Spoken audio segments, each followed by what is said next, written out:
Bueno, chicos, vamos a seguir ahora con órganos linfoides. Y antes de hablar de los órganos linfoides, les quería hacer una aclaración. En primer lugar, cuando nosotros hablamos de tejido linfático, de acuerdo a lo que vimos hasta ahora, estamos hablando, ¿se acuerdan? Que dijimos de una especialización del tejido conectivo que tiene que ver con la función fundamental de defensa del organismo, a lo que llamamos componente del sistema inmune o del sistema inmunológico. Ahora bien, el tejido linfático tiene características propias, ¿no es cierto? Y ese tejido linfático se organiza para formar los órganos linfoides. Los órganos linfoides están relacionados entre sí a través de los vasos linfáticos y así constituyen lo que nosotros llamamos sistema linfático. Entonces, nosotros podemos hablar de tejido linfoide y de sistema linfático, pero el tejido, en forma agrupada, forma los órganos. Los órganos se conectan entre sí a través de los vasos y forman así un sistema que es el sistema linfático, ¿entendido? Esta diapositiva justamente les explica un poquito eso. Les dice, desde la anatomía, ¿cómo se definiría al sistema linfático? Se definiría como un conjunto de estructuras, órganos linfoides, relacionados y comunicados por los vasos linfáticos. A su vez, recuerden que los vasos linfáticos se relacionan con los vasos sanguíneos, que después los vamos a ver. Desde la histología, en cambio, que es lo que a nosotros en este momento nos está ocupando, el sistema linfático va a estar formado por un conjunto de células, es el conjunto de células, que básicamente la célula más importante es el linfocito, pero hay otras, se van a organizar en estructuras, van a formar órganos, ¿no es cierto?, de tejido linfoide, y a su vez esos órganos unidos por los vasos forman el sistema linfático. Cuando nosotros hablamos de los órganos linfáticos, tenemos que pensar que hay órganos linfáticos primarios y órganos linfáticos secundarios. ¿Por qué decimos que hay órganos linfáticos primarios y órganos linfáticos secundarios? Los primarios son aquellos que dan origen a las células madre, a todo lo que sea linfoblastos. En cambio, el secundario es el que ya ha recibido la célula madre y la tiene que transformar en linfocitos maduros. Y a su vez, el secundario está relacionada con la respuesta inmune, o sea, la respuesta antígeno-anticuerpo y la respuesta celular. ¿Entendido? Entonces, primarios son los que dan origen a las células linfoides y secundarios ya son los órganos que cumplen la función de la respuesta inmunológica. Lo que dice acá abajo es sumamente importante. Dice que los distintos, entonces, órganos están comunicados entre sí por los vasos linfáticos. Y los vasos linfáticos, a su vez, se relacionan directamente con el sistema circulatorio, formando así un sistema unitario, un sistema con una función de defensa generalizada. Bien, los órganos linfoides, entonces, primarios, ¿cuáles son? Son la médula ósea y el timo. Los dos dan origen a células plásticas y el timo es el único órgano linfoide que puede madurar los linfocitos T. Por eso se considera primario, porque es el único órgano. Así, por ejemplo, el vaso y los ganglios linfáticos, los dos pueden madurar los linfocitos B. Entonces, por eso se los considera órganos secundarios. Y también dentro de los órganos secundarios tenemos a las amígdalas y al sistema constituido por tejido linfoide laxo, que se acuerdan que lo vimos, que estaba asociado a mucosas del aparato digestivo, como es el MALT, del aparato respiratorio, como es el BALT, y el epitelio que tiene en relación con la epidermis es el sistema SALT, o sea que dentro de la piel, en la estructura subepidérmica, se encontraría también acúmulos de linfocitos que constituyen otra defensa para la entrada de agentes o de antígenos a través de la piel. O sea, los antígenos pueden entrar por vía respiratoria, por vía digestiva, por aparato urogenital, pero también pueden entrar por la piel. Entonces, ahí también tiene que estar el sistema linfático como barrera de defensa. Y vamos a pasar al primer órgano que vamos a describir, que es el timo, que dijimos que es un órgano linfático primario. El timo se encuentra en el mediastino superior, en la zona anterior, relacionado con los grandes vasos y con el corazón que está por detrás.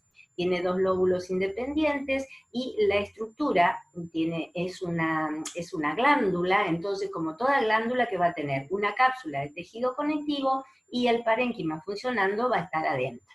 Dentro de ese parénquima que va a estar continuamente funcionando hasta que el timo involuciona alrededor de los 21 años, va a tener células de tipo leucocitarias como granulocitos y macrófagos, células plasmáticas, linfocitos y también mastocitos y adipocitos que van a estar relacionados con el relleno de este parénquima.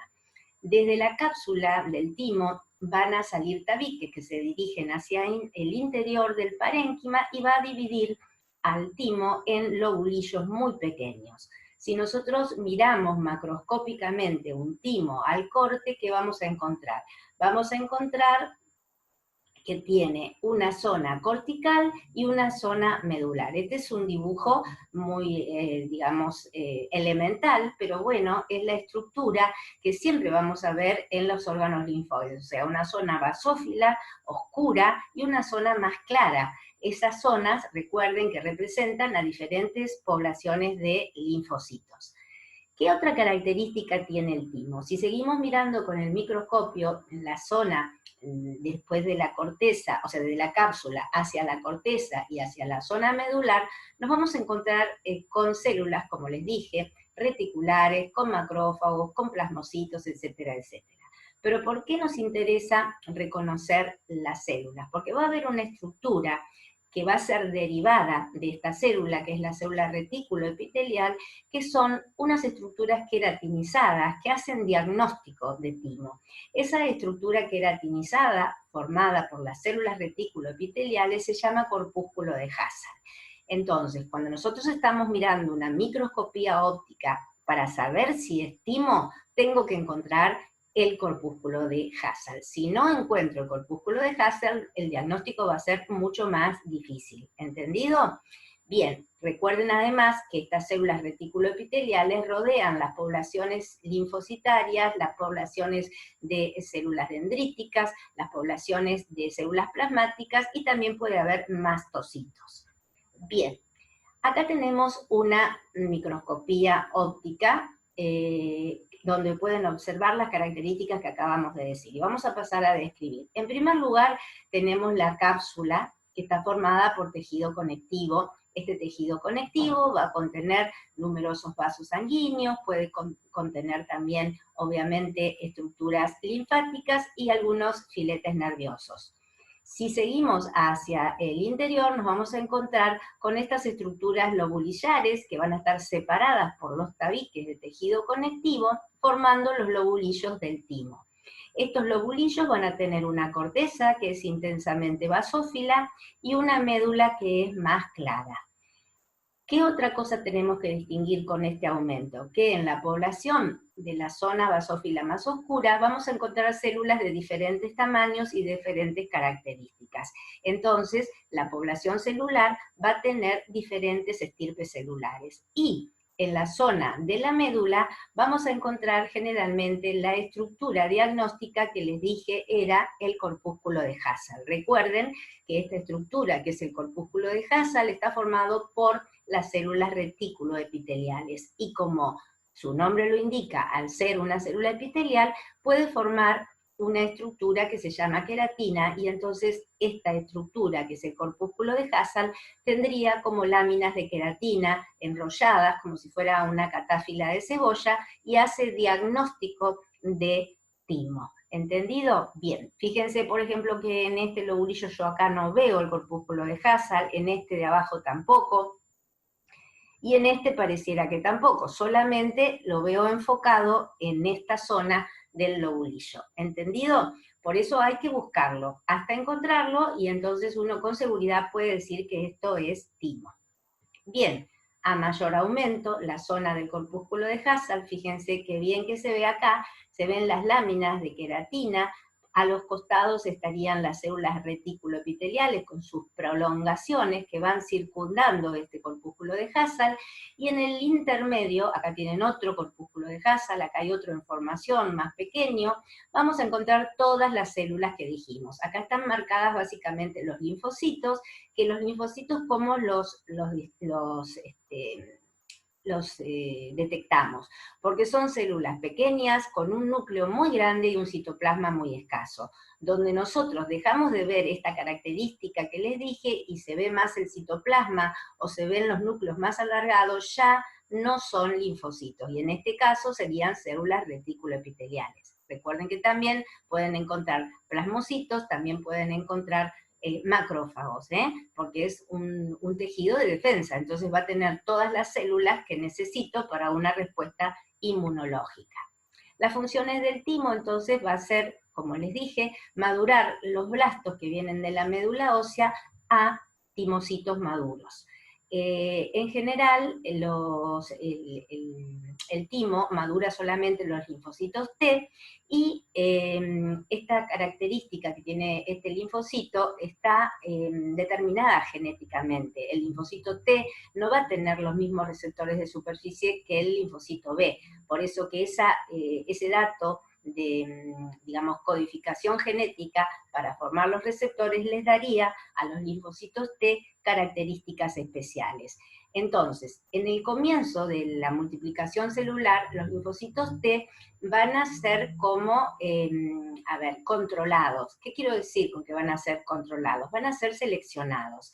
Se van a ir madurando, se van a ir reproduciendo, y va a haber una selección negativa y una selección positiva.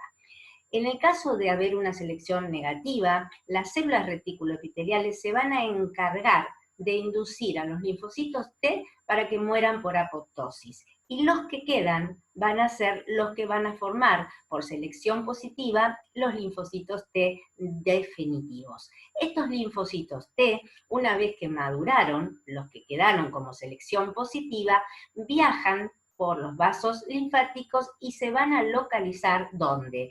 En las zonas timodependientes en otros órganos linfoides, por ejemplo, en el ganglio linfático. Ahora vamos a ver. Esto es importante porque recuerden que el timo involuciona con la edad. A los 21 años empieza a transformarse el parénquima, ese que vieron de corteza y médula, en una masa de tejido adiposo, y va involucionando hasta desaparecer. De hecho, si ustedes hacen autopsias de adultos, generalmente de más de 40 años, ya no van a encontrar, es muy difícil encontrar el esbozo del timo. ¿Entendido? Bien. El timo también dijimos que es una glándula endocrina. Cuando nosotros vemos endocrino, vamos a ver que en la secuencia glandular, desde el hipotálamo hacia abajo, vamos a encontrar el timo. Y el timo se considera una glándula porque produce sustancias similhormonas, como son la timulina, el factor humoral tímico, las timopoyetinas, las timoestimulinas y las timosinas. Todas estas, como bien las acabo de nombrar, todas ¿qué van a hacer? Favorecer la selección de los linfocitos T y dar origen a la maduración. Por eso es tan importante la función del timo en cuanto a la maduración de los linfocitos T, que son básicos para la inmunidad, ¿no es cierto?, dentro del proceso, digamos, de reacción inmunológica. Va a haber en la diferenciación por los receptores genéticos que va a tener el timo dos tipos de linfocitos. Uno es, puede haber más subtipos, de hecho hay, pero nosotros nos vamos digamos, a concentrar básicamente en los dos más importantes, que serían el linfocito T citotóxico y el linfocito T cooperador o helper. El linfocito T citotóxico lo identifico porque tiene un receptor adicional que es el CD8, cerca del receptor para el antígeno. Este linfocito T citotóxico es importantísimo para la inmunidad mediada por células, o sea, la inmunidad celular. Y por otro lado, el linfocito T cooperador, que como su nombre lo indica, ayuda a la respuesta inmunológica, lo va a hacer porque este linfocito T va a estimular al linfocito B para que se transforme en célula plasmática y empiece a producir los anticuerpos. ¿Cuándo sucede esto? Cuando, por ejemplo, nos dan una vacuna. Entonces, inmediatamente se produce la producción de anticuerpos, ¿no es cierto?, para ese antígeno que nos inocularon. Pero también puede ser, lógicamente, después de una enfermedad, cuando nos hacemos nosotros inmunes a esa enfermedad, también generamos anticuerpos, que es lo que está pasando ahora con el COVID. Los pacientes que son COVID positivos, luego de tener la enfermedad, desarrollaron anticuerpos. Entonces, ¿qué se está haciendo con esos pacientes? Se les saca plasma y se utilizan esos anticuerpos para sanar a otras personas que probablemente tengan la enfermedad. ¿Se entiende? Entonces recuerden, el cooperador coopera con la respuesta inmunológica como produciendo o estimulando, mejor dicho, a los linfocitos B para que se transformen en células plasmáticas y de ahí produzcan anticuerpos. El receptor adicional del linfocito T cooperador es el CD4, también cerca del antígeno. Una cosa muy importante en una enfermedad que ya la conocemos, que eso es lo que se está haciendo justamente con la infección por COVID, tratar de conocerla para ver cómo funciona la inmunidad, es en el caso del HIV, el virus del SIDA ataca a los CD4. Entonces ahí ya tenemos un dato de cómo puede alterar la inmunidad, porque deja, digamos, en deficiencia a la inmunidad humoral, en el caso de una infección por el virus HIV. ¿Entendido? Entonces recordemos, linfocito citotóxico T tiene un receptor adicional CD8 y colabora con la respuesta mediada por células. El cooperador es el que colabora con la respuesta humoral porque induce al linfocito B para producir anticuerpos. Cuando, ya dijimos, los linfocitos T maduran, entonces se van a la zona denominadas timocito dependientes, que generalmente se encuentran en los órganos linfáticos secundarios.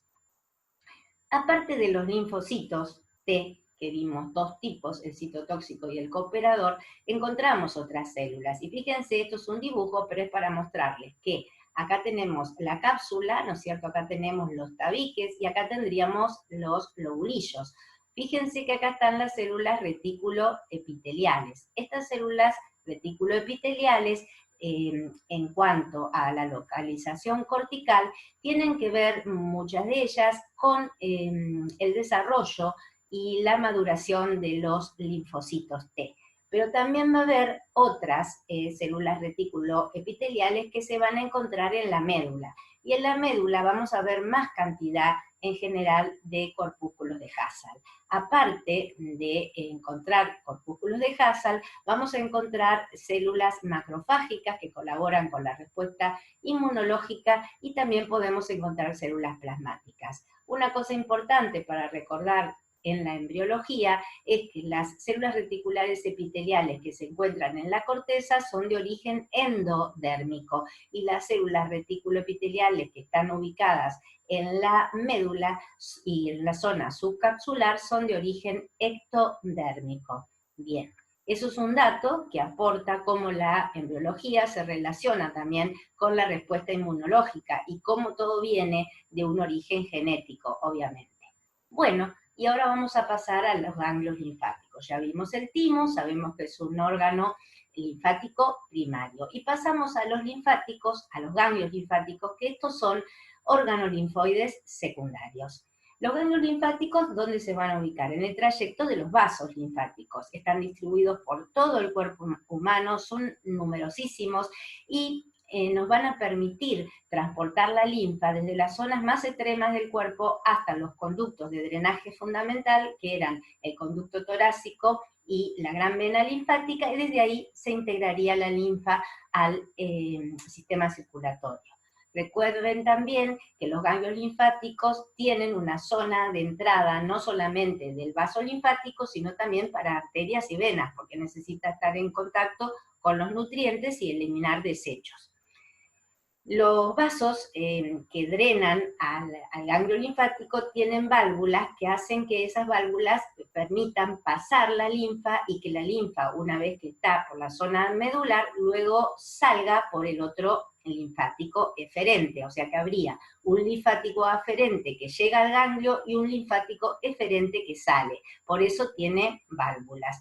¿Cómo está formada la arquitectura del ganglio linfático? Los ganglios linfáticos normalmente son muy pequeños, no llegan a medir 1 centímetro, pero son de color amarillento, son claritos o blanquecinos, rosados, depende. Y la característica fundamental es que cuando los vemos en una autopsia, por ejemplo, son muy pequeños y eso significa que no tienen patología. Cuando aumentan de tamaño los ganglios linfáticos y pasan a medir 2, 3 centímetros y los podemos detectar por el tacto en la semiología, quiere decir que el ganglio linfático está respondiendo o bien a un proceso infeccioso, formando lo que se llama una adenopatía, puede ser inflamatoria, infecciosa, o si no, un ganglio metastásico, que ahí estaríamos en qué pasó, que las células tumorales se diseminaron por la linfa y cuando llegaron al ganglio linfático quedaron atrapadas ahí, y tenemos el origen de una metástasis ganglionar, por ejemplo, en un tumor de tipo epitelial. Eso ya lo van a ver cuando vean anatomía patológica. ¿Qué características desde la histología tiene un ganglio? Vamos a ver esto, que es en realidad una imagen que corresponde a un dibujo, pero bueno, es para que ustedes vean cómo, primero y principal, notamos que el ganglio tiene entonces una cápsula de tejido conectivo, donde ustedes pueden ver aparte un poco de un tejido conectivo especializado, como es el tejido adiposo, y también van a encontrar vasos sanguíneos, arterias, venas, y también vasos linfáticos. Van a encontrar al corte la zona del ilio, por donde entra o sale el linfático aferente y el eferente.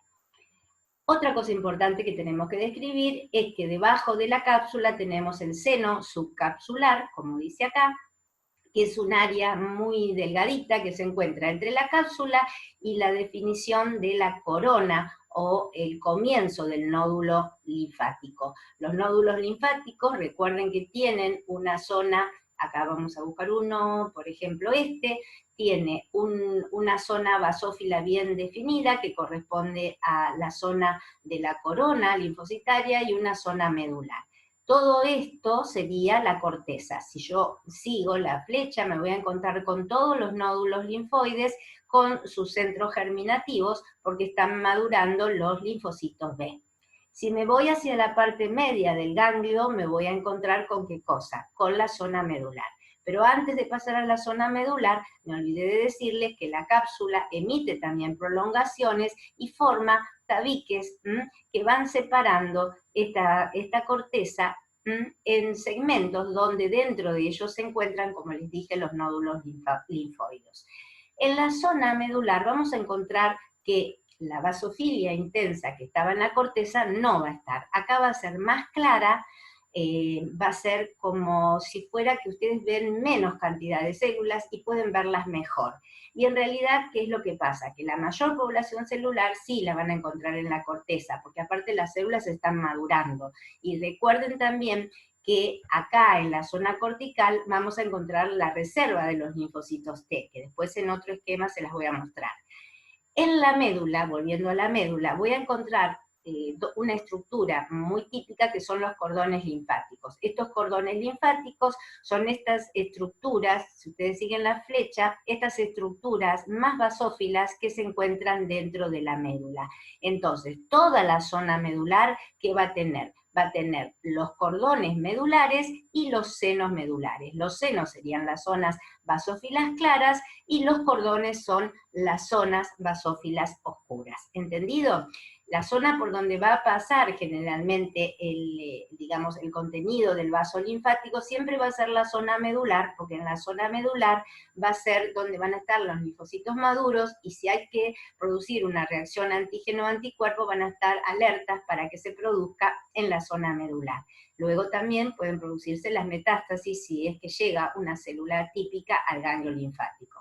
Recuerden que los ganglios se disponen en cadenas ganglionares. Hay cadenas ganglionares en la cabeza, en el cuello, en el tórax, dentro del tórax hay en el mediastino, en los pulmones, en las mamas, en la tráquea, en el esófago, o sea, son innumerables. Ustedes en anatomía las van a ver. Y son fundamentales, chicos, porque gracias a la localización de los ganglios linfáticos, el organismo se va defendiendo y va frenando, en cierta manera, el desarrollo de una infección o, lo que es peor, de un proceso tumoral. Por eso, si ustedes saben las cadenas linfáticas dónde se encuentran, van a poder determinar de dónde proviene esa célula maligna que hizo que, por ejemplo, les dé una adenopatía supraclavicular. Saben a dónde tienen que buscar el tumor primitivo. ¿Entendido? Siempre entonces recuerden que las cadenas ganglionares drenan de varios órganos, después esas cadenas ganglionares se van haciendo cada vez más importantes hasta llegar a confluir en ganglios de mayor importancia, porque van relacionando diferentes partes de un sistema o aparato y comunicando a su vez un sistema o aparato con otro sistema. Por eso es que se pasa de una lesión que está, por ejemplo, en el tórax, puede bajar al abdomen, o viceversa, una lesión que está en el abdomen puede subir al tórax, y eso es importante para los grados de diseminación, por ejemplo, de un tumor. ¿Entendido? Bien. Acá tenemos una imagen para recordar que siempre hay que buscar las adenopatías. Un buen semiólogo, un buen clínico, tiene que saber buscarlas. Y uno de los lugares que siempre buscamos ganglios es en la zona del cuello, y generalmente vamos a encontrar que la mayoría son adenopatías inflamatorias, no necesariamente tiene que ser una adenopatía tumoral, que obviamente tiene diferentes características. No es lo mismo tocar un ganglio inflamado que tocar un ganglio que tiene una metástasis. Todo eso lo van a aprender a futuro, si Dios quiere. Y acá tenemos el ganglio, y otra vez en este esquema vamos a ver dónde se van a disponer los linfocitos, tanto B como los linfocitos T. En el caso de este ganglio linfático, que tiene acá la zona del ilio con el vaso linfático, el vaso arterial, el vaso venoso, vamos a encontrar la zona de la corteza con todos los nódulos linfáticos. En estos nódulos linfáticos voy a encontrar una zona cortical o una corteza más basófila y una zona central más clara. El seno subcapsular estaría acá arriba, entre el límite del nódulo y la cápsula de tejido conectivo. Estos serían los tabiques de tejido conectivo, y acá tendríamos la médula con los senos y los cordones. Ahora, ¿qué tipo de linfocitos encontramos acá? Y se los dibujé y se los escribí para después entender por qué se forman ciertos tumores que derivan de los ganglios linfáticos, y que nosotros decimos que son, por ejemplo, un tumor linfático de células tipo B o de células tipo T, porque sabemos dónde buscarlas. Entonces, ustedes también tienen que saber dónde están esos linfocitos para después ir asociando a medida que vayan creciendo en la carrera.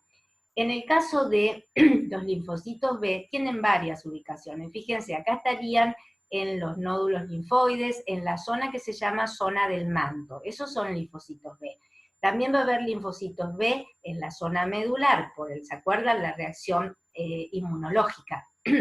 Después vamos a encontrar, lógicamente, también en la parte central, vamos a encontrar en lo que se llama centro germinativo, células B.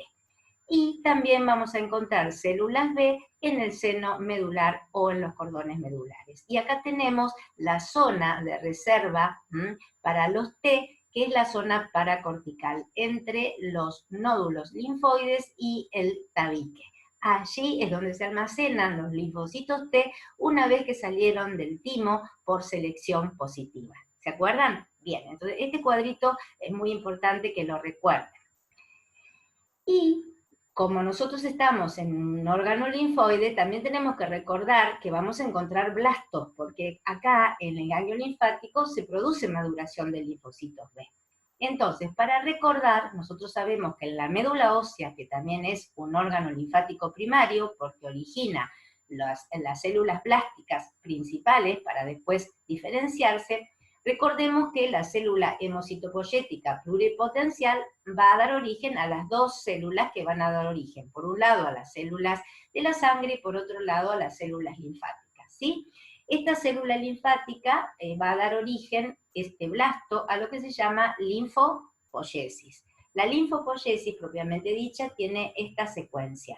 Esta secuencia empieza en una célula indiferenciada pluripotencial que a medida que va madurando y recibe una orden genética, se va a transformar en diferentes estadios y va a llegar a formar los 3 tipos de linfocitos cuando la linfopoiesis culmine, que son el linfocito B, el linfocito T y el linfocito NK.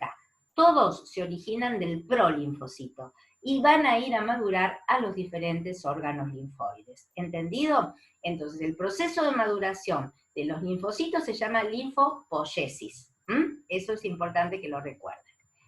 Y vamos a ver cómo son estas células. Si bien el sistema inmune tiene otras células, que ya las nombramos, el linfocito es la célula que más lo representa. Y los linfocitos son de 3 tipos. Vamos a empezar con el linfocito NK, que es el linfocito que tiene una representación directa del linfoblasto que se transforma en linfocito NK. Este linfocito NK que ustedes ven acá, una microscopía electrónica, tiene 2 funciones básicas: la identificación y destrucción de células anormales, atípicas, o sea, de tumorales, y la producción de citoquinas. Esto quiere decir que también elimina secreciones para inhibir la reproducción de las células tumorales. No solo las va a destruir, sino que también produce sustancias que van a ayudar a que pueda destruir esas células tumorales. En la actualidad se dice que la célula NK es parte del sistema inmunitario innato. ¿Innato por qué? Porque viene directamente del linfoblasto. No tiene que madurar en etapas sucesivas como lo hacen los demás linfocitos. Son linfocitos grandes, son de mayor tamaño que el linfocito B y el linfocito T, tienen una actividad citotóxica muy importante, como les dije en la diapositiva anterior, y tienen características de expresión de receptores especiales que después los voy a resumir. Por ahora les muestro esta diapositiva, ustedes la leen con tranquilidad. Las funciones en general, las vuelvo a repetir, de la CNK, pero es para que no se olviden, es citotóxica y secretora. Y ahí tienen la cantidad de sustancias que produce cuando activa la función secretora y cuando activa la función citotóxica. Todo esto lo van a desarrollar muy bien en fisiología. Simplemente ahora lo leen y recuerden que hay un efecto citotóxico y un efecto secretor. Yo ya con eso me doy porque han entendido la función de las células NK, pero por supuesto que después van a tener que aprender cuáles son esas citoquinas que produce la parte secretora y cómo hacen estas células para eliminar las células tumorales sobre todo. Bien, vamos a pasar ahora a los linfocitos T. Los linfocitos T son los responsables de la inmunidad celular, son los más responsables en cuanto a la clasificación de inmunidad celular e inmunidad humoral. Recuerden que los NK también hacen partícipe la función de inmunidad celular, porque matan a las células también tumorales. Pero en el caso de la inmunidad celular mediada por los linfocitos T, se refiere más que nada a células infectadas, por ejemplo, por virus. Bien, acá tenemos una foto hermosa que se ve de cómo serían los linfocitos T, y acá les voy a dar este cuadrito que lo van a leer atentamente. Yo les hablé hoy del linfocito citotóxico y del cooperador o helper, pero también existen otros subtipos, como es el linfocito T regulador, el linfocito T de memoria. Estos 4 subtipos hacen que el linfocito T sea un linfocito muy importante en la inmunidad y para la inmunidad, ¿no es cierto? Entonces podemos decir que son esenciales. No quiere decir que los otros no lo sean, pero bueno, se da la característica que el T tiene varios subtipos con diferentes funciones dentro del sistema inmunitario. Y acá tenemos el linfocito B. El linfocito B, así como el T es el responsable de la inmunidad celular, el B va a ser el responsable de la inmunidad humoral. ¿Cuál va a ser la principal entonces respuesta? Va a ser la respuesta del linfocito B frente al antígeno, va a ser la de reconocer el antígeno, y si ese antígeno todavía no entró a nuestro cuerpo, va a desencadenar una respuesta inmunológica que va a terminar con la formación de anticuerpos. ¿Por qué?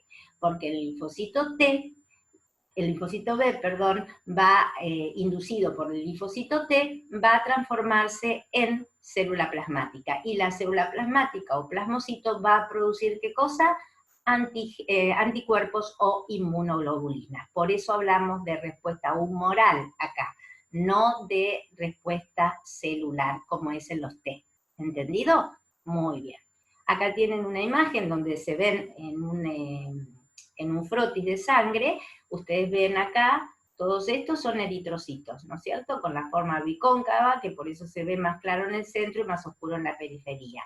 Y el linfocito, que es más grande. Y la característica del linfocito, ¿cuál es? Que el núcleo ocupa la mayor parte de la célula. Fíjense que el citoplasma es muy escaso, ¿eh? El núcleo es bien basófilo, intensamente basófilo, y el citoplasma es basófilo más claro, casi en algunos casos imperceptible. Tanto el B como el T o el NK los vamos a ver igual en el microscopio. No podemos diferenciar si es un B, un T o un NK, y menos si es un subtipo de T. Para eso, ¿qué hay que hacer? Hay que marcar los receptores de superficie. Los receptores de superficie, quiero llegar a eso primero, son estos que tenemos acá. Estos receptores de superficie me van a permitir identificar al linfocito B, al linfocito T y al linfocito NK. ¿Cuáles son los receptores específicos del NK? Yo hoy les hablé del CD16, pero también está el CD56. En el caso del B, el más importante, o los más importantes son el CD19 y el 20. Y fíjense un detalle, que aparte de tener receptores CD19 y CD20, también van a expresar inmunoglobulinas de superficie una vez que ya tuvieron una respuesta inmunológica primaria. Pero eso lo van a entender más en inmunología cuando estén en tercero. Por ahora acuérdense que los B como receptores de superficie tienen al CD19 y al CD20. Y el T tiene el helper, o cooperador, tiene CD3 y CD4, y el citotóxico tiene CD3 y CD8. También tiene otros receptores que también tienen su importancia, pero que tienen que ver específicamente con la inmunología. ¿Qué cosa tienen que recordar? ¿Cuáles son los receptores de superficie que a ustedes les permiten identificar? Que sea un NK porque tiene CD16, que sea un B porque tiene 19 y 20, y que sea un T y lo puedan diferenciar en helper o cooperador y en citotóxico según tenga un CD4 o un CD8. ¿Entendido? Bueno, y ahora volvemos a esto que quería mostrarles acá. Cuando hablamos de los linfocitos B, ¿no es cierto?, miren la cantidad de receptores y marcadores que tienen. Esto es muy importante, no solamente para identificar una respuesta inmunológica determinada, sino porque también estos marcadores nos van a servir para identificar, por ejemplo, en un tumor de células linfáticas, como puede ser el linfoma, qué tipo de linfoma es, si es un linfoma B con CD19, con CD20. Todo eso va a influir luego en lo que sería el tratamiento. Por eso es importante esto que tiene que ver con la medicina actual, con todo lo que sea identificación celular para poder identificar, valga la redundancia, un tumor con una estirpe determinada y aplicar el tratamiento correspondiente. Después lo leen con tranquilidad para agregar conocimientos a lo que ya está en los libros. En esta fotografía, ¿qué es lo que se ve? Se ve cómo un linfocito B reacciona con un antígeno. Fíjense que acá está el linfocito B maduro, acá está el linfocito B con los receptores de superficie para el antígeno. Se fijó el antígeno, que viene del exterior, por ejemplo, y entonces este linfocito B, ¿qué va a hacer? Se va a transformar en célula plasmática. Esta célula plasmática va a secretar las inmunoglobulinas y va a producir anticuerpos, ¿no es cierto? Inmunoglobulinas o anticuerpos que me van a defender de este antígeno que entró, por ejemplo, por vía respiratoria, ya que estamos con el tema del COVID. Pero a su vez, una vez que nos enfrentamos a este antígeno, ya generamos memoria. Entonces nuestro cuerpo ya va a tener inmunidad frente a este antígeno, que es lo que pasaría con el tema del COVID-19. Si mis linfocitos ya se encontraron con el antígeno, voy a tener anticuerpos para luchar contra este virus, ¿entendido? Entonces, ¿es importante? Sí, es importante que haya memoria inmunológica.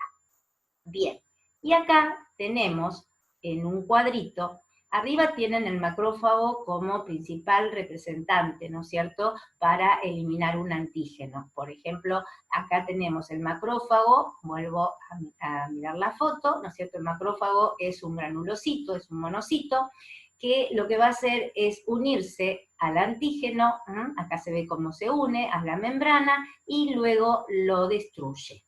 Eso sería un mecanismo de encuentro entre el macrófago y el antígeno como una de las células principales que muestran el antígeno al sistema inmunológico. Si no lo pueden destruir, activan el sistema inmunológico. ¿Cómo lo activan? Activando las células B o las células T. Las células B, que ya sabemos que tenían, ¿se acuerdan? Receptores CD19 y CD20, también tienen un sitio para fijar el antígeno. Entonces, viene la célula B, se encuentra con el antígeno y lo fija a sus receptores antigénicos. Una vez que está el linfocito B fijado al antígeno que entró, por ejemplo, por vía respiratoria, se produce la transformación, cuando no tengo memoria para este antígeno en mi organismo, de inmunoglobulinas. ¿Cómo lo hizo? Este linfocito B se transformó en célula plasmática y empezó a secretar inmunoglobulinas. Entonces las inmunoglobulinas, fíjense, se unen al antígeno y lo destruyen. Eso pasa siempre en un primer encuentro de nuestro sistema inmune con un antígeno determinado. Al principio trato de fagocitarlo. Si no lo puedo fagocitar por el macrófago, llamo al sistema inmune, viene el B, y el B produce, ¿qué cosa? Los anticuerpos para destruirlo. Pero recuerden que para activarse el B necesita el T. Entonces, vamos a ver qué pasa con los T. Los linfocitos T son responsables de dos situaciones diferentes. Según activen el CD8, vamos a tener efecto citotóxico, o se active el CD4, voy a tener efecto, digamos, humoral. Entonces, fíjense, acá tenemos una célula que se pone en contacto con un virus y se infecta. Entonces, este linfocito T, que tiene CD8, ¿qué va a hacer?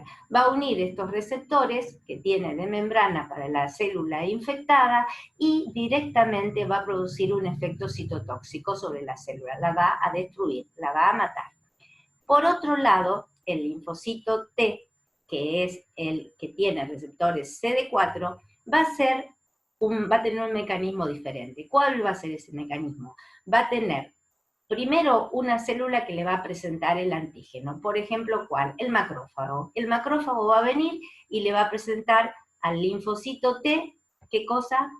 El antígeno. Entonces, el linfocito B se va a fijar si tiene memoria para ese antígeno. Si no tiene memoria para ese antígeno, ¿qué va a hacer? El linfocito B, estimulado por el T, que le va a decir, mira, no tenemos en el cuerpo defensas para este microorganismo, entonces tenemos que activar la máquina de producción de anticuerpos. Entonces se transforma el linfocito B por acción del T en célula plasmática. Y la célula plasmática de esta manera produce inmunoglobulinas o anticuerpos. Una vez que ya tengo reserva de esa cantidad de anticuerpos, se dice que soy inmune a esa enfermedad. ¿Entendido? Por eso les decía hoy que los pacientes que ya tuvieron COVID podemos utilizar el plasma porque ya tienen anticuerpos, ya reaccionaron estas células para producir, ¿qué cosa? Las inmunoglobulinas. Muy bien. Eso se lo quería mostrar, lo van a ver mejor en fisiología, pero para que tengan una idea de cómo el T reacciona y el B en una respuesta inmune con el antígeno. Bien, esto ya lo vimos, y vamos a pasar ahora a otra célula que es la célula dendrítica. La célula dendrítica es otra célula que participa entonces del sistema inmunológico. La célula dendrítica es muy importante, se dice que es la principal presentadora de antígenos, si bien la estrella de presentación se dice que es el macrófago, en realidad fue el primero que se descubrió antes que la célula dendrítica, pero la célula dendrítica tiene muchísima importancia y se encuentra en diferentes partes del cuerpo y a veces tiene diferentes nombres. Les pido por favor que se lean estas dos diapositivas para que sepan, por ejemplo, qué es una célula de Langerhans y me comuniquen mediante la plataforma que me hagan un mini resumen de la célula dendrítica y su importancia en la respuesta inmunológica, ¿sí? Entonces esto se lo leo. Bien, y con esto terminamos. La célula dendrítica, miren las relaciones que tiene. Está relacionada con las inmunodeficiencias, con las enfermedades infecciosas, con las autoinmunes, con alergia y el asma, con el cáncer y trasplantes. ¿Será importante o no será importante esta célula? Bueno, por hoy, digamos, esta parte terminamos, y en la próxima clase seguimos, o sea, el próximo video, no la próxima clase, sigo, que va a ser lo más pronto posible, sigo con vaso para terminar, y con el sistema mayor de histocompatibilidad, que ahí terminaríamos con la parte de sistema inmune. Bueno, chicos, los dejo por hoy. Será hasta mañana entonces.